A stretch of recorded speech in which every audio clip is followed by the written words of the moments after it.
আমি কৈছো যে যদি ৰাইজৰ দলে এবাৰ চৰকাৰ গঠন কৰিব পাৰে 2026 অকলে যদি কৰিব পাৰে কিন্তু বেলেগ কথা পাৰোনে মই নাজানো আজিৰ দিনটোত আমাৰ এজন এমএলএ কিন্তু 2026 চনত আমি কমেও 20 পৰা 25 জন এমএলএ জিকাবৰ কাৰণে সম্পূৰ্ণ হৈছে যদি 20 পৰা 25 জন এমএলএ জিকাব পাৰো তেতিয়াহ'লে আমাক বাতি অসমত কোনেও চৰকাৰ কৰিব নোৱাৰে আমাৰ বাতি যদি চৰকাৰ কোনেও কৰিব নোৱাৰে অথবা আমি যদি চৰকাৰ কৰো তেতিয়াহ'লে আমি প্ৰথমতে 5টা কাম কৰিম 5টা কাম এই 5টা কামৰ কথা আমাৰ প্ৰত্যেকজন সদস্য আজি নৱাগত প্ৰত্যেকজন সদস্য মনত ৰাখি লোৱা দৰকাৰ 5টা কাম নাম্বাৰ 1 আমি চৰকাৰ গঠন কৰাৰ 5 বছৰৰ ভিতৰত অসমৰ প্ৰতিজোৰা পথাৰত পানী যোগানৰ ব্যৱস্থা কৰি ইৰিগেশ্যন 100% ইৰিগেশ্যন বানপানীৰ পৰা পথাৰখন ৰক্ষা কৰি আৰু বছৰৰ সকলো সময়তে পথাৰডৰাত খেতি কৰিব পৰা যাক ইংৰাজীত ৰাউণ্ড দ্য ইয়েৰ কাল্টিভেশ্যন বুলি কয় বছৰৰ সকলো সময়তে খেতি কৰিব পৰা ৰাজ্যত পৰিণত কৰি অসমক প্ৰকৃত অৰ্থ কৃষি প্ৰধান ৰাজ্যত পৰিণত কৰিব নাম্বাৰ 1 এই কামটো আমি কৰিম বুলি কৈছো 5 বছৰৰ ভিতৰত কৰিম বুলি কৈছো আৰু স্পষ্টকে কৈছো যে চৰকাৰৰ দায়িত্ব হ'ব যে প্ৰত্যেকটা পথাৰত পানী দিম খেতিয়কৰ দায়িত্ব হ'ব লগত আমি ট্ৰেক্টৰ দিম প্ৰতিখন গাঁৱত খেতিয়কৰ দায়িত্ব হ'ব প্ৰত্যেকটা পথাৰত খেতি কৰা যদি খেতি কৰে তেতিয়াহ'লে খাজনা ফ্ৰী কৰি দিয়া হ'ব আৰু যদি খেতি নকৰে তেতিয়াহ'লে 5 গুণ খাজনা বৃদ্ধি কৰি দিয়া হ'ব প্ৰত্যেকজন মানুহে খেতি কৰিব নাম্বাৰ 1 আৰু এনেকৈ আমি অসমৰ মানুহৰ ইনকাম লগে লগে খেতিৰ জৰিয়তে 3 গুণলৈ বৃদ্ধি কৰিম এতিয়া যদি 1 গুণ পায় তেতিয়া 3 গুণ 3টা খেতি কৰাৰ লগে লগে ইনকাম ডাবল নহয় ইনকাম আমি 5 বছৰৰ ভিতৰত খেতিয়কৰ ইনকাম প্ৰথমতে অকল খেতিৰ জৰিয়তে 3 গুণ কৰিম নাম্বাৰ 1 নাম্বাৰ 2 যদি আমি চৰকাৰ গঠন কৰো তেতিয়াহ'লে খেতিয়কে উৎপাদন কৰা প্ৰত্যেকটো বস্তুৰ আমি মিনিমাম সাপোৰ্ট প্ৰাইচ দিম ন্যূনতম সমৰ্থন মূল্য দিম আমি খেতিয়কে উৎপাদন কৰা ধান খেতিয়কে উৎপাদন কৰা মাহ খেতিয়কে উৎপাদন কৰা মৰাপাত খেতিয়কে উৎপাদন কৰা শাক পাচলি প্ৰত্যেকটো বস্তুৰ ন্যূনতম সমৰ্থন মূল্য মানে কি আনকি ক্ষুদ্ৰ চাহ খেতিয়কৰ পাত ন্যূনতম সমৰ্থন মানে হ'ল যে যদি খেতিটো কৰিবৰ কাৰণে খৰচ হৈছে 1 কেজি 5 টকা তেতিয়াহ'লে খেতিয়কজনে সেই বস্তুটো পাব 15 টকা চাপল গাঁৱত বিলাহী কিনিলো এতিয়া যেনেকৈ অসম চৰকাৰে যেনেকৈ ধান কিনে এতিয়া এইটো আমাৰ পৰিকল্পনা আছিলে আৰু আমাৰ দাবী অনুসৰি অসম চৰকাৰে অসমত ধান কিনিবলৈ বাধ্য হৈছে এইটো আমাৰ পৰিকল্পনা ৰাইজৰ দলৰ পৰিকল্পনা তো এইটো বিধানসভাতো স্বীকাৰ কৰি লৈছে চৰকাৰে আপোনালোকে নিশ্চয় জানে তো য'ত চাপল আমি বিলাহী খেতি উৎপাদন কৰোঁ বিলাহী খেতি যদি আমাৰ ভাল উৎপাদন হয় আমি 2 টকাত 1 কেজি বিলাহী বিক্ৰী কৰোঁ আৰু সেই সময়ত আমি বিলাহী কিনি খাওঁ গুৱাহাটীত একদম যেতিয়া একদম কম দাম থাকে তেতিয়া আমি বিলাহী কিনি খাওঁ গুৱাহাটীত 50 টকা দাম আমি যদি আমাৰ চৰকাৰ গঠন কৰোঁ কি কৰিম জানেনে খেতিয়কৰ পৰা ডাইৰেক্টলি আমি সেই বিলাহীটো কিনি লওঁ নহ'লে বা যি মানুহে সেই বিলাহী কিনিব তাক কৈ দিম যে 5 টকা বিলাহী খৰচ হৈছে 15 টকাৰ তলত যদি কোনোবাই কিনা তেতিয়াহ'লে সেই বেপাৰীজন গ্ৰেপ্তাৰ কৰা হ'ব নাম্বাৰ 1 খেতিয়কক 15 টকাত আমি বিলাহীৰ দাম দিম খেতিয়কক 15 টকাত বিলাহীৰ দাম দি আমি কিন্তু বিলাহীৰ দাম বঢ়াই নিদিওঁ বিলাহীৰ দাম আমি গ্ৰাহকজনক 20 টকা দিওঁ যেটো বিলাহী আজিৰ দিনত 2 টকাত কিনি আমি 50 টকাত বিক্ৰী কৰে সেই বিলাহীটো আমাৰ দিনত আমি কি কৰিম বিলাহীৰ দাম আমি 20 টকাত দিম অৰ্থাৎ খেতিয়ক আৰু গ্ৰাহকৰ মাজত আমি পোনপটীয়া সম্পৰ্ক ৰচনা কৰি দিম তাৰ মাজত থকা মানুহবিলাক সিন্ডিকেট চক্ৰবিলাক এফালৰ পৰা আমি নাইকিয়া কৰি পেলাম এইটো আমাৰ প্ৰতিশ্ৰুতি আমি যদি চৰকাৰ গঠন কৰোঁ আমাৰ 3 নম্বৰ কামটো হ'ব যে অসমৰ স্থানীয় মানুহৰ কাৰণে অসমত বসবাস কৰা স্থায়ী আৰু স্থানীয় মানুহৰ কাৰণে অসমৰ ব্যৱসায় বাণিজ্য অসমৰ মানুহৰ হাতলৈ অনা পথাৰ আমাৰ বজাৰ আমাৰ এই যিটো ধাৰণা আমাৰ হেৰিয়ে দিছিলে অম্বিকাগিৰি ৰাজ্যদৰে কৈছিলে যে এখন ৰাজ্যৰ যেতিয়াহে ধনী হ'ব পাৰে যেতিয়া সেই ৰাজ্যৰ বাসিন্দাসকলে তাৰ স্থায়ী বাসিন্দাসকলে তেওঁলোকৰ পথাৰখনৰ ওপৰত আৰু তেওঁলোকৰ বেপাৰখনৰ ওপৰত অধিকাৰ লাভ কৰে,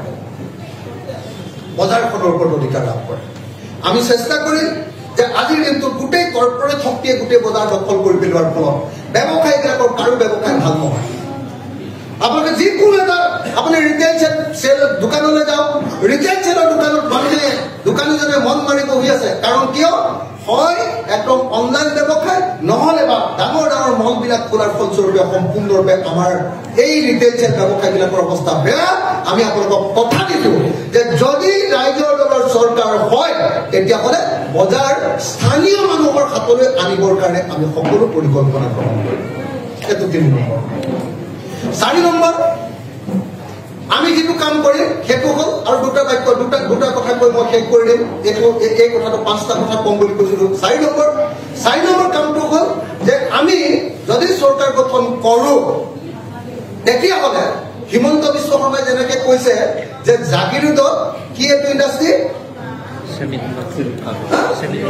ছেমি কণ্ডাক্টৰ ইণ্ডাষ্ট্ৰী কৰি তেওঁ অসমৰ চৰিত্ৰ পৰিৱৰ্তন, অসমৰ অৰ্থনীতি পৰিৱৰ্তন কৰি দিম বুলি কৈছে।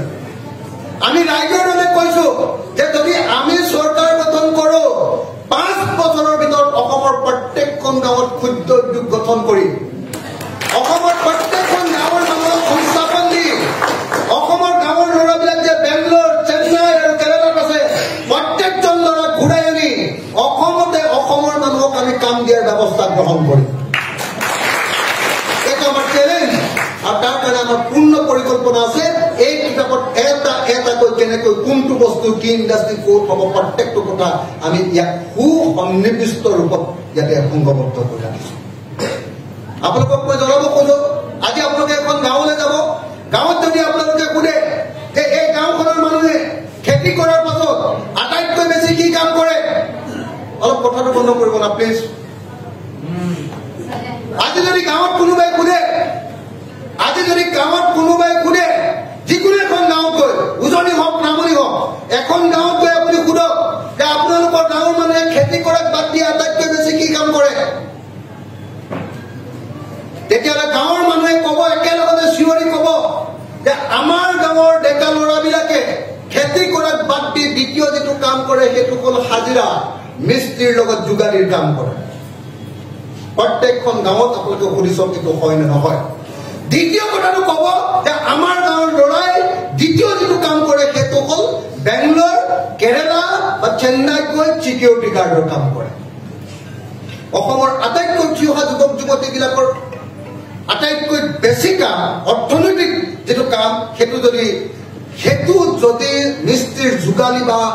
হাজিৰা কৰা হয়, দৈনিক মজুৰি কৰা হয়, আৰু যদি চিকিউৰিটি গাৰ্ড কৰা হয় বেংগলোৰ বা কেৰেলাত গৈ, তেতিয়াহ'লে সেই জাতিৰ কিবা ভৱিষ্যত আছেনে ৰাইজ? সেই জাতিৰ কোনো ভৱিষ্যত নাই। যদি এই জাতিৰ ভৱিষ্যত বদলাব লাগে তেতিয়াহ'লে কোনো টাটা, কোনো বিৰলা, কোনো ৰিলায়েন্স, কোনো আদানী বা আম্বানীয়ে আমাৰ এই জাতিৰ ভৱিষ্যত বদলাব নোৱাৰে। এই জাতিৰ ভৱিষ্যত বদলাবলৈ গ'লে আমাৰ ৰাইজ আৰু আমাৰ চৰকাৰে ঐক্যবদ্ধভাৱে আমি গাঁৱে গাঁৱে সৰু সৰু ইণ্ডাষ্ট্ৰী খুলিব লাগিব, ক্ষুদ্ৰ ইণ্ডাষ্ট্ৰী খুলিব লাগিব, ক্ষুদ্ৰ উদ্যোগ খুলিব লাগিব, আৰু প্ৰত্যেকটো ক্ষুদ্ৰ উদ্যোগতে প্ৰত্যেকখন গাঁৱৰ মানুহক সংস্থাপিত কৰিব লাগিব। মই ডাঙৰ কৈছিলো ভীমকল খাই, ভীমকলৰ পৰা বেবী ফুড ইণ্ডাষ্ট্ৰী কৰিব পৰা, বেবী ফুড আপোনালোকে জৈৱিক বেবী ফুড, ভীমকলৰ বেবী ফুডৰ বাহিৰে আৰু ক'তো নাপাব, কঁঠালৰ বেবী ফুডৰ বাহিৰে আৰু ক'তো নাপাব। আজি যি চেৰেলেক খাওঁ তাতো দিয়ে গুমধানত, তাতো দিয়ে, আপোনালোকে নিশ্চয় জানে যে তাতো দিয়ে কেমিকেল ফাৰ্টিলাইজাৰ। কিন্তু আমাৰ ভীমকল, আমাৰ কঁঠাল গছত কোনেও কেমিকেল ফাৰ্টিলাইজাৰ নিদিয়ে। ইয়াৰ পৰা যদি আমি বেবী ফুড তৈয়াৰ কৰিব পাৰো, তাৰ পৰা যদি চেৰেলেকৰ নিচিনা পাউডাৰ তৈয়াৰ কৰি যদি আমেৰিকাত বিক্ৰী কৰিব খোজো, গোটেই পৃথিৱীয়ে আমাৰ বেবী ফুড, ভীমকলৰ বেবী ফুড বা কঁঠালৰ বেবী ফুড খাবৰ কাৰণে পগলা হৈ যাব। অসমৰ গাঁৱে গাঁৱে অসমত উৎপাদিত বস্তুবিলাকৰ ইণ্ডাষ্ট্ৰী খুলিম। কালি মই তিনিচুকীয়া গৈছিলো, আহি আছো, ডিগবৈৰ পৰা আহি আছো। তিনিচুকীয়াৰ এখন গাঁৱত, ডিৰাক চাৰিআলিৰ এখন গাঁৱত যেতিয়া গৈছিলো, তাত একদম মানুহে গোটেই টেঙা নেমু টেঙাৰ খেতি কৰিছে। কিন্তু নেমু টেঙাৰ খেতি কৰি নেমু টেঙা পকিলে পেলাই দিব লাগে, 40 পইচা পায় এটা নেমু টেঙা। 100টা নেমু টেঙা দিলে 40 টকা পায়। পেলাই দিব লাগে মানুহে কিয় আমি নেমুৰ টেঙাৰ পৰা আচাৰ তৈয়াৰ কৰিব নোৱাৰো অলপ আগতে আপোনালোকৰ মিটিঙলৈ অহাৰ আগতে মই যিটো বস্তু খাই আহিছো তাৰ পৰা দি পঠিওৱা মোক গোল নেমু নিমখত দিয়া গোল নেমু মই খাই আহিছো এতিয়া মই ক'ব পাৰো যে ৱৰ্ল্ড ক্লাছ আচাৰ এটা ৱৰ্ল্ড ক্লাছ বহুত আচাৰ খাইছো গোটেই দেশে বিদেশে ঘূৰি ফুৰোতে বহুত ধৰণৰ হোটেলত খাইছো 5 ষ্টাৰ 7 ষ্টাৰ চবতে খাইছো কিন্তু মই গেৰাণ্টি দি আপোনালোকক ক'ব পাৰো যে গোল নেমুৰ নিমখত দিয়া গোল নেমুৰ আচাৰো কোনো পদ্ধতি কম বস্তু নহয় আমি অসমত নেমুৰ পৰা চৰবত বনোৱাৰ ইণ্ডাষ্ট্ৰী আমি অসমত নেমুৰ পৰা ঠাণ্ডা বনোৱাৰ ইণ্ডাষ্ট্ৰী আমি অসমত নেমুৰ পৰা আচাৰ বনোৱাৰ ইণ্ডাষ্ট্ৰী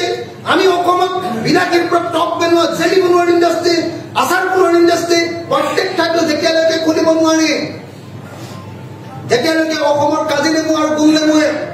গোটেই দেশ আৰু বিদেশৰ বজাৰ দখল কৰিব নোৱাৰিম তেতিয়ালৈকে কোনো অসমীয়া কেতিয়াও ধনী হোৱাটো সম্ভৱপৰ নহয় কোনো টাটাই আহি আমাৰ অসমীয়াক ধনী কৰি দিব নোৱাৰে কোনো ৰিলায়েন্স বা কোনো আদানী আহি অসমীয়াক ধনী কৰি দিব নোৱাৰে অসমীয়া যদি ধনী হ'বলৈ কয় অসমৰ প্ৰত্যেকটো টকা অসমতে ব্যৱহাৰ হ'ব লাগিব টকাক আমি পুঁজি টকাক আমি কেপিটেলত পৰিণত কৰিব পাৰিব লাগিব আৰু সেইকাৰণে প্ৰত্যেকজন অসমীয়াক আজিকালি শিকাবলগীয়া প্ৰথম কথাটোৱে হ'ল যে প্ৰত্যেকজন অসমীয়া পেছাদাৰী হ'ব লাগে প্ৰত্যেকজন অসমীয়া প্ৰফেচনেল হ'ব লাগে ইয়াৰ বিপৰীতে হিমন্ত বিশ্ব শৰ্মা বা তৰুণ গগৈ চৰকাৰে অসমীয়াক কি ক'বলৈ শিকাইছে অসমীয়াক পৰমুখাৱে কি ক'বলৈ শিকাইছে অসমীয়াক আঁঠুৱাৰ কাৰণে কম্বলৰ কাৰণে সূতাৰ কাৰণে হাত পতাবলৈ শিকাইছে চাউলৰ কাৰণে হাত পতাবলৈ শিকাইছে বা অৰুণোদয় আঁচনিৰ 1250 টকা বা মোৰ মা বা মোৰ দেউতা 250 টকাৰ বৃদ্ধ পেঞ্চনৰ কাৰণে হাত পতাবলৈ শিকাইছে কোনো অসমীয়াক প্ৰফেচনেল কৰি গঢ়ি তুলিবৰ কাৰণে কোনো চৰকাৰে ব্যৱস্থা লোৱা নাই আৰু যদি ৰাইজৰ দলৰ চৰকাৰ হয় অসমৰ প্ৰত্যেকজন নাগৰিকক প্ৰফেচনেল মানুহ ৰূপে গঢ়ি তুলি প্ৰত্যেকজন মানুহৰ পাৰ কেপিটা ইনকাম আমি বৃদ্ধি কৰিম আপোনালোকে লক্ষ্য কৰক আজি গোৱাৰ এজন মানুহৰ পাৰ কেপিটা ইনকাম হ'ল 6,15,000 টকা অকল সাগৰৰ পানী টোপাত মানুহক তাতে ফুৰিবলৈ দি সাগৰৰ পানী টোপাত ফুৰিবলৈ দি আৰু ফেনী খুৱাই ধৰি ফেনী মানে আমাৰ অসমৰ চুলাই মদৰ নিচিনা ফেনী আৰু সাগৰৰ পানী টোপা দি যদি গুৱাই যদি এক বছৰত এজন মানুহৰ ইনকাম 6,15,000 কৰিব পাৰে কিয় অসমৰ তেল কয়লা চুনিল চাহপাত চব থকাৰ পাছতো খেতি থকাৰ পাছতো গুৱাহাটীত খেতি নাই ব্ৰহ্মপুত্ৰ থকাৰ পাছতো কাজিৰঙা থকাৰ পাছতো শিৱসাগৰ থকাৰ পাছতো কিয় অসমৰ এজন মানুহৰ ইনকাম 1,20,000 টকা হৈছে পাৰ কেপিটা ইনকাম কিয় 1,20,000 হিমন্ত বিশ্ব শৰ্মাই উত্তৰ দিব পাৰিব কিয় আমাৰ কাষতে থকা ছিকিম নামৰ সৰু ৰাজ্যখন কি আছে ছিকিমত আপোনালোকে চাবলৈ যাওক দুটামান পাহাৰ আৰু পাহাৰত পৰে অকণমান মাজে মাজে বৰফ তাৰ বাহিৰেতো ছিকিমত একো নাই কিন্তু আমাৰ কি নাই আপোনালোকে নিজে চাওক আমাৰ নিচিনা এনেকুৱা ধৰণৰ সেউজীয়া আমাৰ নিচিনা ইমান ডাঙৰ ব্ৰহ্মপুত্ৰ নদী আমাৰ নিচিনা ৱাইল্ড লাইফ আমাৰ নিচিনা হেৰিটেজ ভাৰতৰ কোনখন ৰাজ্যৰ আছে আমাৰ নিচিনা 97টা জাতি আৰু প্ৰত্যেকটো জাতিৰে খাদ্য অভ্যাস বেলেগ প্ৰত্যেক জাতিৰে ড্ৰেছ বেলেগ প্ৰত্যেকটো জাতিৰে কি কয় আপোনাৰ সংস্কৃতি বেলেগ প্ৰত্যেকটো জাতিৰে সাজপানী কি কয় এইটো ভটকা বেলেগ চবৰে আহোমৰ সাজপানী খাব নে মিচিঙৰ চাইমদ খাব বড়োৰটো খাব নে ডিমাচাৰটো খাব ইমান বস্তু থকাৰ পাছতো কিন্তু আমি অসমক বনাব পৰা নাই সেইকাৰণে আমাৰ স্পষ্ট কথা যদি গুৱাই পৰ্যটন ৰাজ্য হিচাপে ইমান আগুৱাই যাব পাৰে ছিকিমে যদি পৰ্যটন ৰাজ্য হিচাপে ইমান আগুৱাই যাব পাৰে ৰাইজৰ দলে চৰকাৰ গঠন কৰাৰ 5 বছৰৰ ভিতৰত অসমক ভাৰতৰ শ্ৰেষ্ঠ পৰ্যটন ৰাজ্য ৰূপে গঢ়ি তোলা হ'ব আৰু প্ৰত্যেকজন অসমীয়াৰ গড় জনমূলীয়াই পাৰ কেপিটা ইনকাম 1,20,000 পৰা এতিয়া গুৱাৰ 6,15,000 আটাইতকৈ বেছি অন্তত পক্ষে অসমৰ 10 লাখ টকাত আমি প্ৰত্যেকজন অসমীয়া মানুহৰ পাৰ কেপিটা এই লক্ষ্যলৈ আমি ৰাজ্যৰ দল গঠন কৰিছো এই লক্ষ্যৰে আমি আগুৱাই যাব খুজিছো সমগ্ৰ অসমত এতিয়া ৰাইজৰ দলৰ প্ৰতি আগ্ৰহ বৃদ্ধি পাইছে সমগ্ৰ জাতি সকলো জাতি জনগোষ্ঠীৰ মানুহে আমাৰ দলত আহি ভিৰ কৰিছে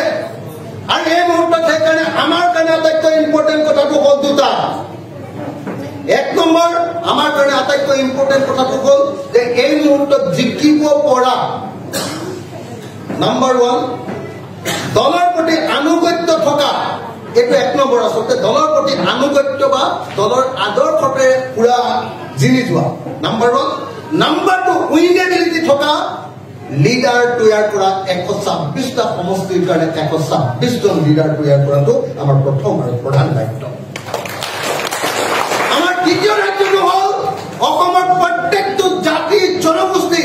প্ৰত্যেকখন গাঁও, প্ৰত্যেকখন বাগান, প্ৰত্যেকখন লাইন, প্ৰত্যেকটো টাউনৰ বস্তি এলেকা আৰু চৰ চাপৰি এলেকাৰ ভিতৰলৈ সোমাই গৈ প্ৰত্যেকজন মানুহৰে হৃদয় জিনি অসমৰ প্ৰত্যেকটো বুথ কমিটি তৈয়াৰ কৰি 2026 চনৰ নিৰ্বাচনত বিজেপি দলক ব্ৰহ্মপুত্ৰত দলিয়াই পেলোৱাটো হ'ল আমাৰ আটাইতকৈ ডাঙৰ।